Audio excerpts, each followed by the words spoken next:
नमस्कार साथियों, स्वागत है आप सबका एक बार पुनः आपके अपने YouTube चैनल वंदे भारत में। देखिए, इससे पहले हमने मध्य प्रदेश राज्य के इतिहास के अंतर्गत मध्य प्रदेश राज्य की सल्तनत काल के दौरान जो स्थिति रही थी उसके बारे में चर्चा की थी। अब सल्तनत काल के बाद हम मुगल काल के बारे में चर्चा करते हैं। जैसा कि आपने पिछली वीडियो में देखा ही था कि सल्तनत काल के बाद हमारा मुगल काल का उदय होता है संपूर्ण भारतवर्ष में। तो चलिए शुरुआत करते हैं हम और देखते हैं मुगल काल।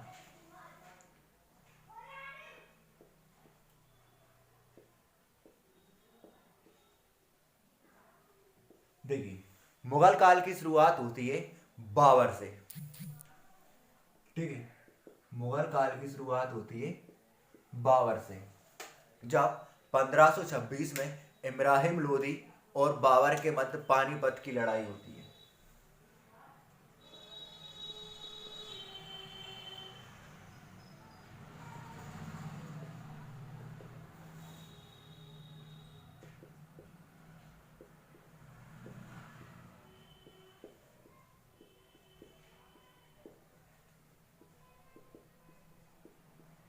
ठीक है, तो जब 1526 में इब्राहिम लोदी और बाबर के मध्य पानीपत की लड़ाई होती है। कौन सी लड़ाई? पानीपत की लड़ाई होती है। तो इस लड़ाई में बाबर जो है ये इब्राहिम लोदी को हरा देता है और हराकर इब्राहिम लोदी का साम्राज्य, जो कि भारत प्लस मध्य प्रदेश राज्य के कई सारे हिस्सों में फैला हुआ था। ठीक है, बाबर क्या करता है, पानीपत के युद्ध में इब्राहिम लोदी को हराकर इब्राहिम लोदी का साम्राज्य, जो कि भारत प्लस मध्य प्रदेश राज्य के कई सारे क्षेत्रों में फैला हुआ था, पर धीरे धीरे अपना कब्जा जमाना शुरू कर देता है। ठीक है, अब भारत में इसने कहाँ कहाँ कब्जा जमाया ये तो आप भारत के इतिहास के अंतर्गत जान जाओगे। और अगर हम बात करें मध्य प्रदेश राज्य की कि मध्य प्रदेश में कहां पर इसने कब्जा जमाया था, तो मध्य प्रदेश में देखिए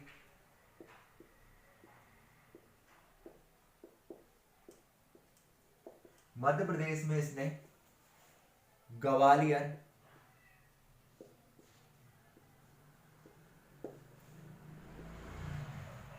रायसेन व चंदेरी पर अपना शासन जमाया। ठीक है, कहां कहां पर जमाया? ग्वालियर, रायसेन और चंदेरी पर। तो पहली बात आपके लिए क्या इंपॉर्टेंट है? देखिए, पहली बात आपके लिए इंपॉर्टेंट है कि 1526 के पानीपत के युद्ध में इब्राहिम लोदी को बाबर ने, देखिए बाबर ने इब्राहिम लोदी को हराकर मध्य प्रदेश के ग्वालियर, रायसेन व चंदेरी आदि क्षेत्रों पर अपना कब्जा कर लिया था। बात देखते हैं हम दूसरी।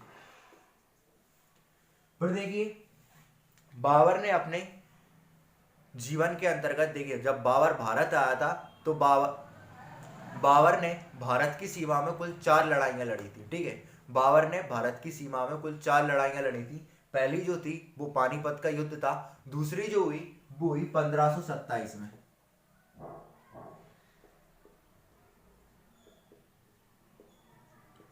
ठीक है, और 1527 में इसकी लड़ाई हुई राणा सांगा के साथ। राणा सांगा जो कि मेवाड़ का शासक था।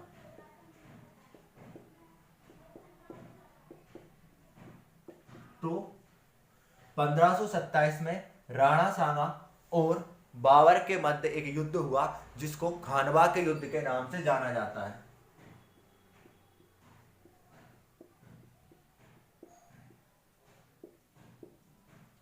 जो राणा सांगा था इसका राजस्थान के मेवाड़ के अलावा मध्य प्रदेश राज्य के मालवा क्षेत्र पर भी क्या था? अधिकार था। तो जब राणा सांगा और बाबर के मध्य खानवा का युद्ध हुआ तो खानवा के युद्ध में बाबर ने राणा सांगा को हराकर मध्य प्रदेश राज्य के मालवा क्षेत्र पर भी अपना कब्जा जमा लिया था। ठीक है,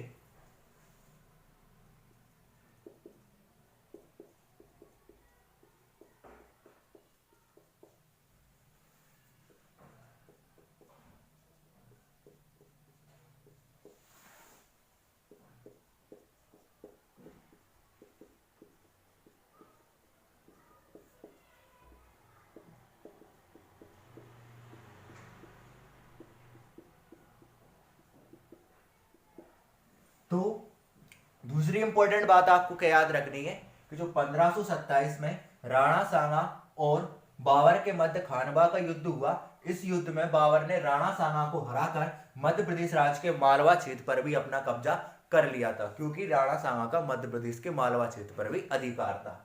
तीसरी जो लड़ाई हुई वो हुई 1528 में बाबर की।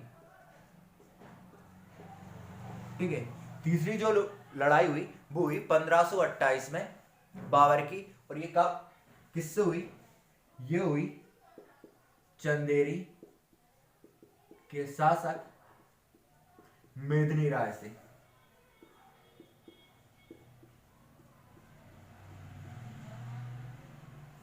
तो 1528 ईस्वी में चंदेरी के शासक मेदिनी राय के साथ बाबर की जो लड़ाई हुई, इस लड़ाई में बाबर ने चंदेरी के शासक मेदिनी राय को हराकर चंदेरी पर अपना कब्जा कर लिया। ठीक है,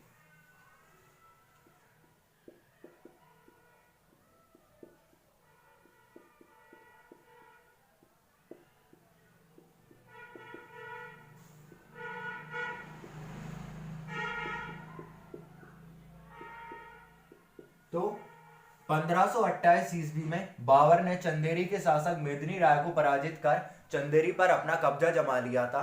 जब इसने चंदेरी पर अपना कब्जा जमा लिया, ठीक है, जब मेदिनी राय की बाबर से हार हो गई, तो मेदिनी राय के महल में उपस्थित जितनी भी स्त्रियां थी, ठीक है, देखिए इसकी हम अलग से बात करते हैं, काफी ज्यादा इंपॉर्टेंट है ये लड़ाई।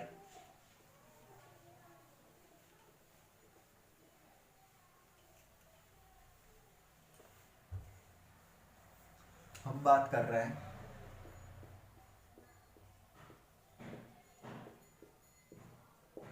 ठीक है 1528 ईस्वी में चंदेरी के शासक मेदिनी राय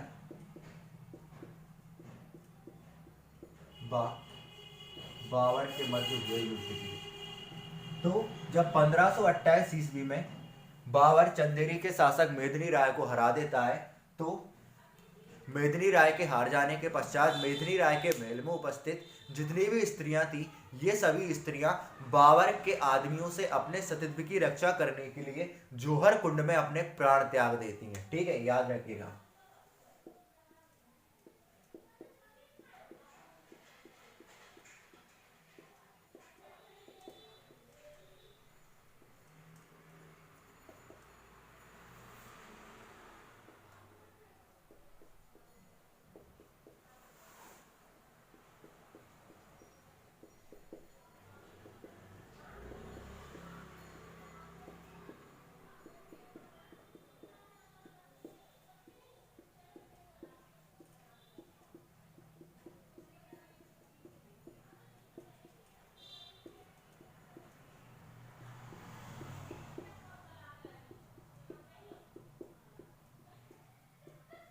ठीक है, आज भी चंदेरी के किले में कई सारी ऐसी जगह हैं जो कि बाबर और मेदिनी राय के मध्य हुए भयानक युद्ध के बारे में याद दिलाती हैं। ठीक है, खूनी दरवाजा है, जौहर कुंड है, जिस प्रकार आप पद्मावती घूमने पद्मावती पिक्चर आपने देखी होगी, उसमें बताते हैं किस प्रकार अलाउद्दीन खिलजी के शत्रुओं के डर से, इसी प्रकार चंदेरी में भी मेदिनी राय के महल में उपस्थित जितनी भी स्त्रियां थी, उन लोगों ने बाबर के लोगों से अपने सतीत्व की रक्षा के लिए जौहर कुंड में प्राण त्याग दिए थे।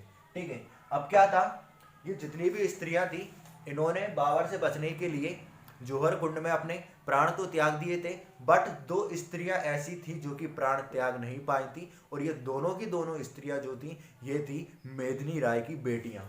ठीक है, तो ये जो मेदिनी राय की बेटियां बची, इनको, ठीक है, मेदिनी राय की दो पुत्रियों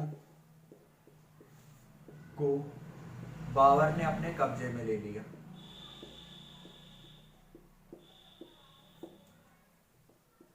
ठीक है, मेदिनी राय की इन दोनों पुत्रियों को बाबर ने अपने कब्जे में ले लिया,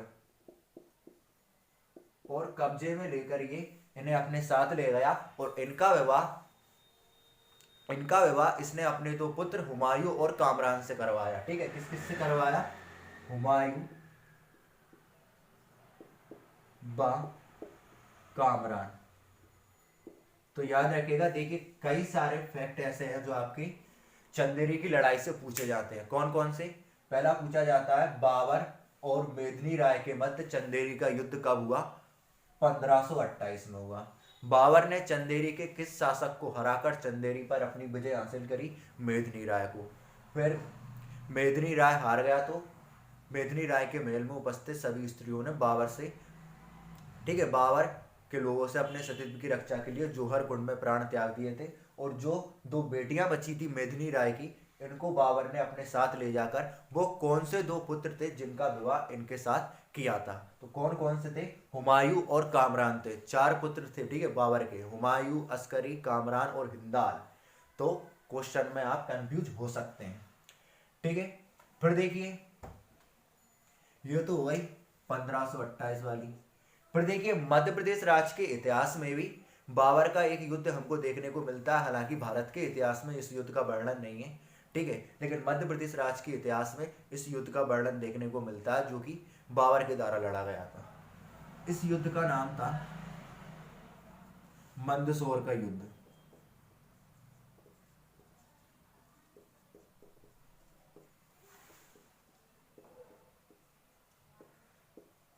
ठीक है, मंदसौर का युद्ध जो था, ये बाबर और गुजरात के शासक बहादुर शाह जफर के बीच में लड़ा गया था।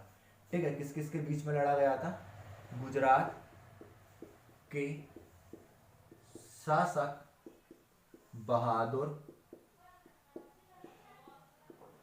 शाह जफर बाबर के मध्य। तो गुजरात के शासक बहादुर शाह जफर और बाबर के मध्य जो मंदसौर का युद्ध हुआ, इस युद्ध में भी बाबर ने गुजरात के शासक बहादुर शाह जफर को हरा दिया था। ठीक है, और हराकर इसने मध्य प्रदेश राज्य के मालवा क्षेत्र के कुछ हिस्सों पर अपना अधिकार कर लिया था। ठीक है, इसने मध्य प्रदेश राज्य के मालवा क्षेत्र के कुछ हिस्सों पर अपना अधिकार कर लिया था।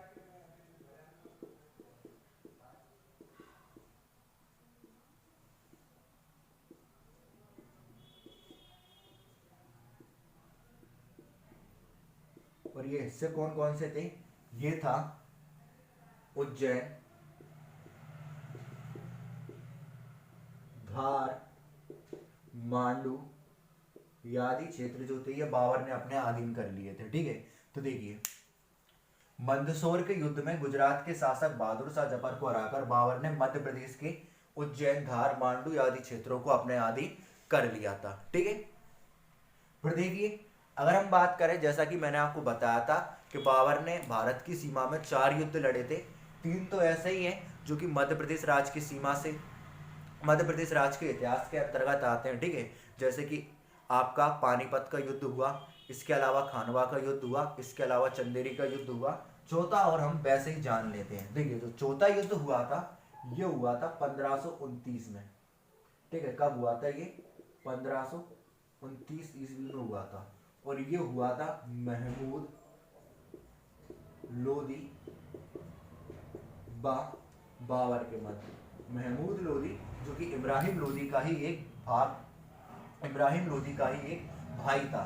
तो महमूद लोदी और बाबर के मध्य 1529 में युद्ध हुआ, जिसको घाघरा के युद्ध के नाम से जानते हैं। और ये बाबर के जीवन का अंतिम युद्ध था। इसके बाद बाबर जो है 1530 में सिधार जाता है। तो बाबर से रिलेटेड आपको कुछ 3-4 महत्वपूर्ण बातें आपको याद रखनी है। देखिए, 1526 में इब्राहिम लोदी को पानीपत के युद्ध में हराकर बाबर ने मध्य प्रदेश राज्य के ग्वालियर, रायसेन, चंदेरी आदि क्षेत्रों पर अपना शासन किया। 1527 ईस्वी में बाबर ने खानवा के युद्ध में राणा सांगा को हराकर मध्य प्रदेश राज्य के मालवा क्षेत्र पर भी अपना अधिकार कर लिया था।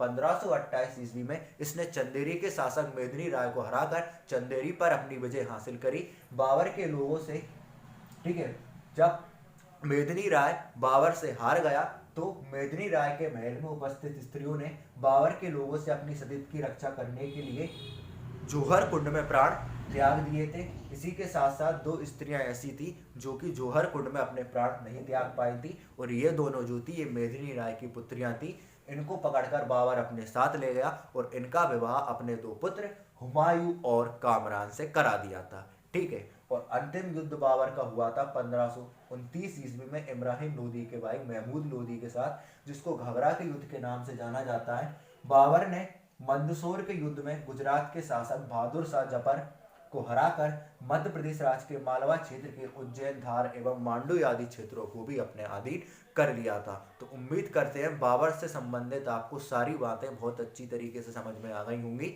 और अगर नहीं आई हो तो कमेंट कीजिएगा, बताइएगा आपको कौन सी बात क्या समझ में नहीं आया, हम आपको समझाएंगे। अब बाबर के बाद हम हुमायूं की बात करते हैं। हुमायूं के बारे में कुछ ज्यादा ऐसा इंपॉर्टेंट नहीं है।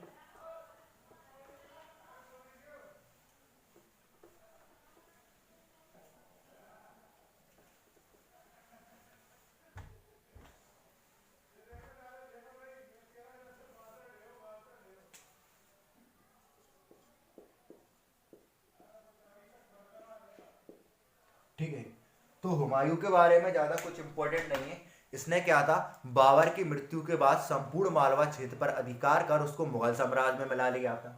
ठीक है, यही बात इसके बारे में याद रखनी है। संपूर्ण मालवा क्षेत्र पर अधिकार कर उसे मुगल साम्राज्य में मिला लिया।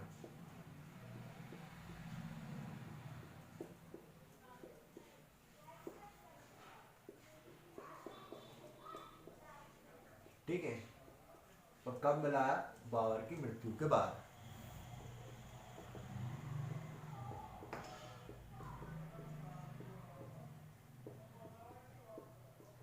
तो बाबर की मृत्यु के बाद हुमायूं ने संपूर्ण मालवा क्षेत्र पर अधिकार कर उसको मुगल साम्राज्य में मिला लिया था। हुमायूं से संबंधित आपकी यही जानकारी जो है वो आपके लिए काफी है, और इसके अलावा हुमायूं के बारे में कुछ ऐसा स्पेशल जानने के लिए नहीं मिलता है। तो देखिए, मध्य प्रदेश राज्य के इतिहास के अंतर्गत जो आज हमने मुगल काल के दौरान मध्य प्रदेश राज्य की स्थिति देखी, इसको हम एक नहीं बल्कि कम से कम 3 या 4 भागों के अंतर्गत पढ़ेंगे। पहला भाग आपके सामने है जिसमें हमने बाबर और हुमायूं की चर्चा करी। दूसरे भाग में हम शेरशाह सूरी के द्वारा स्थापित सूरी वंशकालीन मध्य प्रदेश देख लेंगे, फिर अकबर और शासकों को देख लेंगे, और इस प्रकार हम 3 से 4 भागों के भीतर मुगल काल के दौरान मध्य प्रदेश राज्य की स्थिति को देखेंगे। तो पहले वाले पार्ट में इतना ही काफी है। अगर आपको ये वीडियो अच्छा लगा हो और अगर आप ऐसे ही और वीडियो पाना चाहते हैं तो चैनल को सब्सक्राइब कर लीजिए अगले पार्ट के लिए, नेक्स्ट पार्ट के लिए। तब तक के लिए जय हिंद, जय भारत।